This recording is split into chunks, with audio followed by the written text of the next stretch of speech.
एक आपका general objectives है लेसन प्लान का और एक स्पेसिफिक है।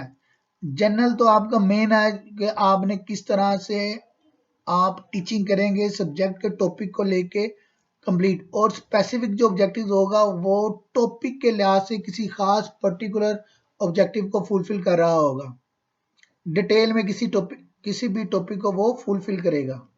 अब हम डिस्कस करने लगे हैं एक सैंपल को, आपका lesson plan. For example lesson plan 01 का एग्जांपल है। आपने जो भी हमने ऊपर डिस्कशंस किए हैं उस डिस्कशन को डिटेल में हम यहाँ पे डिस्कस करते हैं कि इसको हम डिटेल में किस तरह से डिस्कस करेंगे। सैंपल लेसन प्लान 01 इसी तरह होगा जैसे नेम ऑफ द टीचर, आपने अपना नाम इसके आगे लिखना है। देन सब्जेक्ट कौन सा सब्जेक्ट है, जैसे यहाँ पे लिखा हुआ है जनरल साइंस, फिर ड्यूरेशन ऑफ द लेसन, आपका जो लेसन है वो कितनी ड्यूरेशन का है। फिर टॉपिक ऑफ द लेसन, क्या आपका जो टॉपिक है वो किसके ऊपर है, जैसे इस एग्जांपल में इन्वायरमेंट है। फिर क्लास कौन सी है, जैसे 6 क्लास है। नंबर ऑफ स्टूडेंट 25, फिर जिस डेट को होगा वो डेट आगे मेंशन कर दें। टॉपिक ऑफ, फिर जनरल ऑब्जेक्टिव्स, अगर यहाँ पे हम नोट करें तो जनरल ऑब्जेक्टिव्स में क्या है, the end of this lesson student would be able, number 1 में to know about the importance of environment. ये एग्जाम्पल किससे रिलेटेड है, ओवर एनवायरमेंट से रिलेटेड, इसलिए इसका जनरल ऑब्जेक्टिव क्या है कि इम्पोर्टेंस ऑफ इन्वायरमेंट जाने। सेकंड क्या है, to execute various steps for keeping environment clean. Third objective, to identify the importance of living organism in the environment. ये क्या हो जाएंगे general objectives. Then specific objectives, specific objectives में क्या है, to define the term environment. उसका second point, to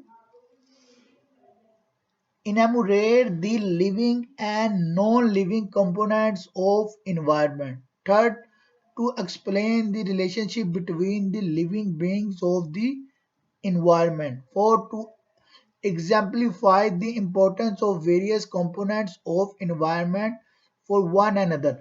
अगर इस एग्जाम्पल को देखें तो एग्जाम्पल में दो हिस्से हैं, जैसे अभी हमने डिस्कस किया था कि एक आपका प्रिलिमिनरी पार्ट होगा जिसमें नाम, subject, duration, topic, lesson, class, number of student और डेट आएगी, और दूसरा आपका होगा जिसमें आपने बताना होगा कि ऑब्जेक्टिव्स क्या है इसका, जिसमें दो तरह के ऑब्जेक्टिव्स मिलेंगे, जनरल ऑब्जेक्टिव्स और स्पेसिफिक ऑब्जेक्टिव।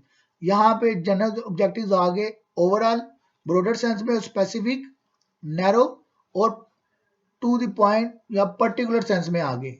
आप सबको ये क्लियर है।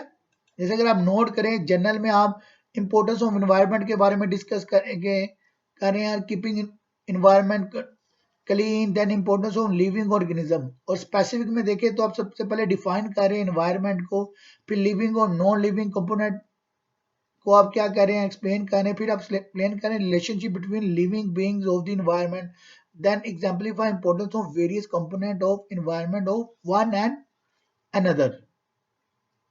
अल्हम्दुलिल्लाह आपको ये पॉइंट क्लियर है। यही वो भी जो हमने सैंपल लिया था सेम सैंपल उर्दू में है, जैसे हमने सबक नंबर, नाम आ गया, रोल नंबर आ गया, मुतलका जमात, मौजूद, अवान, तदाद इल्म या तलबा, वक्त, तरीक, फिर नफ्स मजबून, फिर उसके मकासद।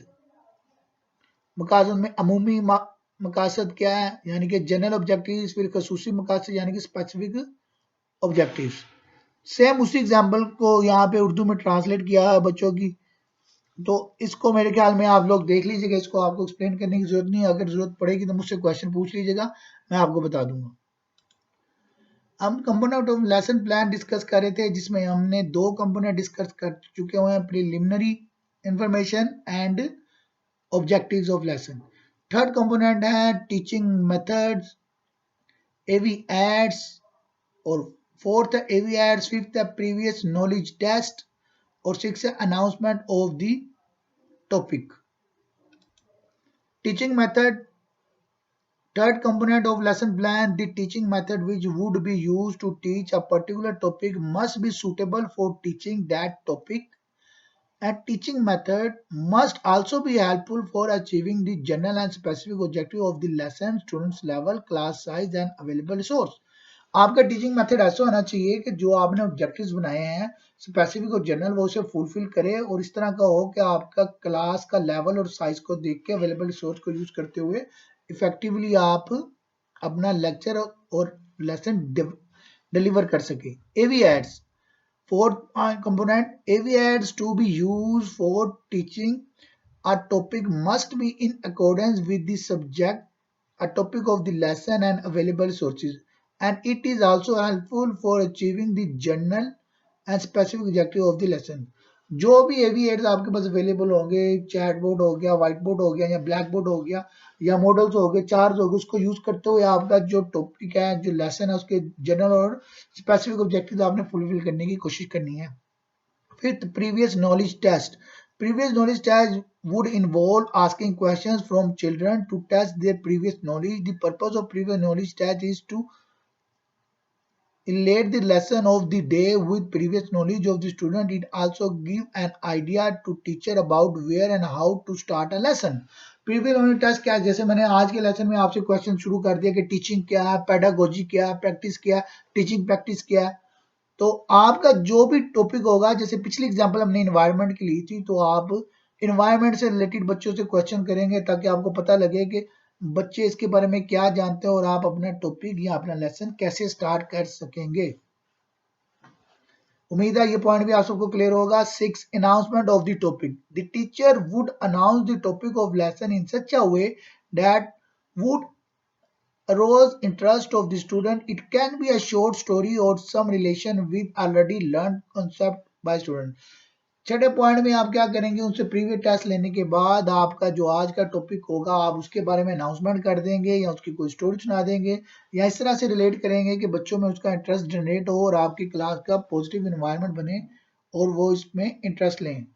अभी जो हमने पॉइंट डिस्कस किए हैं इनकी एग्जांपल टीचिंग मेथड, जैसे लेक्चर कम इंडक्टिव या डिडक्टिव मेथड हम यूज कर सकते हैं। इसके अलावा क्वेश्चन आंसर, डिस्कशन मेथड, बहुत से मेथड हम यूज कर सकते हैं। एवी एड्स आपने लिखना है black board, chalk board, text book, chart, pictures of living and non living things. ऊपर वाली जो पहली एग्जांपल ली हुई है हमने उसी को हम कंटिन्यू कर रहे हैं। प्रीवियस नॉलेज आप क्वेश्चन कर सकते हैं, what is the difference between living and non living things, how many types of living beings are there, what should be examples of non-living beings, what do we obtain from the sun, light and energy, what is the nature of light and energy, can we live without water, what are the needs of living beings to live, oxygen, water, food, a place to live. ये ऐसे question हैं जो आप previously बच्चों से करके उनके साथ डिस्कशन करके क्वेश्चन आंसर करके उनका इंटरेस्ट डेवलप करके उनको इंगेज करेंगे अपने साथ और आप एक इन्वायरमेंट बनाएंगे आज के जो आपने लेसन प्लान करना है उसके लिए। Announcing the topic, today we are going to learn about our environment. इस तरह करके आप क्या कर सकते हैं, अपने टॉपिक के बारे में अनाउंस कर सकते हैं। सेम उसी तरह ये उर्दू में एक एग्जाम्पल है, तदरीसी मावना, सबका तजर्बा का जायजा, सबका वाकफियत का जायजा, देन अलाने सबक। Next component of a lesson plan 7, presentation.